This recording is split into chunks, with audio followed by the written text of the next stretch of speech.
Welcome to Relevant Happenings. In this video, we will look at relevant happenings of today. Today we'll see about cryptocurrency bill which is to be introduced in upcoming monsoon session of the parliament. We'll also see relevant details regarding India's first cryptogenic garden. We'll also look at why region Konganadu is in news. Later, we'll see relevant details about cloud burst that occurred recently in Himachal Pradesh. We'll also look at relevant details of most recent record set by Universe boss Chris Gayle. First up to begin with, let's see relevant details about upcoming monsoon session of Parliament and the important bill which is to be introduced. Monsoon session of Parliament to start on July 19th. Lok Sabha Speaker Om Birla has announced that the monsoon session of Parliament will be held from July 19, 2021 to August 13, 2021. This session will run for 19 business days. The timing for the monsoon session of Parliament will be from 11 am to 6 am for both the Rajya Sabha and Lok Sabha. Also, the Cryptocurrency and Regulation of Official Digital Currency Bill 2021, known as the Crypto Bill, is to be presented in the monsoon session of the Indian Parliament. This new bill on cryptocurrencies suggests a ban on private cryptocurrencies in India and facilitate the creation of an official digital currency. Meanwhile, as per the blockchain data company Chainalysis, India has witnessed a 600% jump in total investment in cryptocurrencies from $923 million in April 2020 to $6.6 billion in May 2021. Hence, it would be important to see what kind of provisions the government is going to bring through the bill. Now, let's look at the key details of parliamentary session. A session of the Indian Parliament is the duration during which the houses of the Parliament meet every day for a stipulated time to manage the affairs of the country. The power to summon the Parliament session rests with the President of India. Article 85 of the Indian Constitution comprises sections regarding the sessions of Parliament. There are 3 sessions of Parliament: Budget session, which is from February to May. Then comes the monsoon session, which is from July to September, and then the last is the winter session, which is from November to December. Hopefully in this session we'll be able to see fruitful discussions taking place and our representatives will take decisions that will enhance the progress of our motherland. Moving ahead, now let us see relevant details about India's first cryptogenic garden.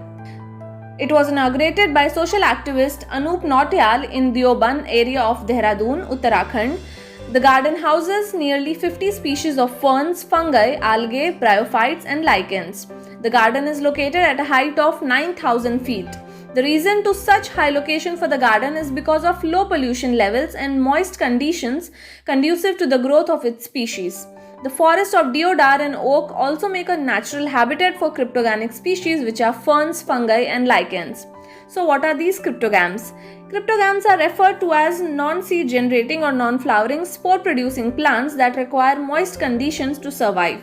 These are the oldest group of plant species. Ferns, fungi, algae, bryophytes, moss, liverworts and lichens are best known groups of cryptogams. The aim of a cryptogenic garden is to promote awareness about cryptogams and their important role in our environment and ecology. Moving ahead, let's see why Konganadu is being discussed over social media and its relevant details. As list of the new cabinet ministers was issued by central government, a debate began to trigger in the political circles in Tamil Nadu as well as on social media by referring to Konganadu. It all started from the new list of cabinet ministers in a major reshuffle which happened recently. The list mentions new minister L. Murugan as hailing from Konganadu. Keeping the political points aside, let's only look at the relevant details of the happening. So, Konganadu in Tamil Nadu is neither a place with a pin code nor a name formally given to any region. It is just a commonly used name for a part of Western Tamil Nadu. Konganadu in Tamil literature is referred to as one of the 5 regions of ancient Tamil Nadu. There were mentions of Konganadu in Sangam literature as a territory which is part of Tamil Nadu. However, in the present state of Tamil Nadu, the term Konganadu is informally used to refer to a region that includes the district of Coimbatore, Nilgiris, Erode, Tirupur, Namakkal, Karur and Salem as well as some parts of Dharmapuri and Dindigal district. Unlike Uttarakhand or Telangana, there has never been demand or discussion about a separate Konganadu in the modern political history of Tamil Nadu. Therefore, the debate on bifurcation lacks any form of social or political context. However, in electoral politics, where thoughts and actions of logic barely exist, such confusion is created by different political parties to improvise their agenda. However, it's better that public remains informed and takes decisions which clarify, thus upholding constitutional values and progress of the nation. Moving ahead now. Yesterday, a tragic incident of cloudburst happened near Dharmshala, which is the winter capital of Himachal Pradesh. After the cloudburst, the place has been hit by flash floods too. So let us look at its relevant details. Firstly, what's a cloudburst? It is an extreme amount of precipitation that occurs in a very short period of time to a small geographical area. Meteorologists say that the rain from a cloudburst is usually of the shower type with a fall rate greater than 100 mm, which is 4.94 inches per hour. Thus, this much rain in such a short period of time causes heavy floods after the burst. Now, let us see how does a cloudburst occur.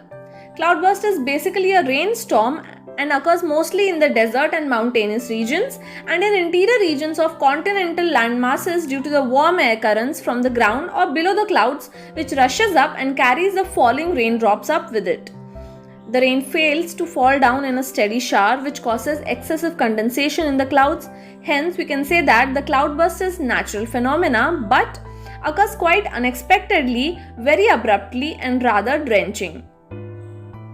In the Indian subcontinent, it generally occurs when a monsoon cloud drifts northwards from the Bay of Bengal or Arabian Sea across the plains, then onto the Himalayas that sometimes brings 75 mm rain per hour.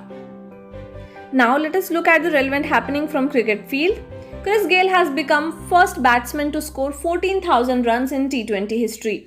The landmark achievement came during the third T20 of West Indies versus Australia when the Universe boss took the Caribbean side to a comfortable 6-wicket victory. The player has now scored a total of 22 hundreds and 86 half-centuries in T20 matches. His highest score in the format is an unbeaten 175 against Pune Warriors, India, in the 2013 IPL season. Chris Gayle is also the top scoring batsman for West Indies in T20 International. So these were the relevant happenings of today. Hope you liked the initiative, and if you find the video as relevant as the happenings, do like, share and subscribe to our channel. Thank you.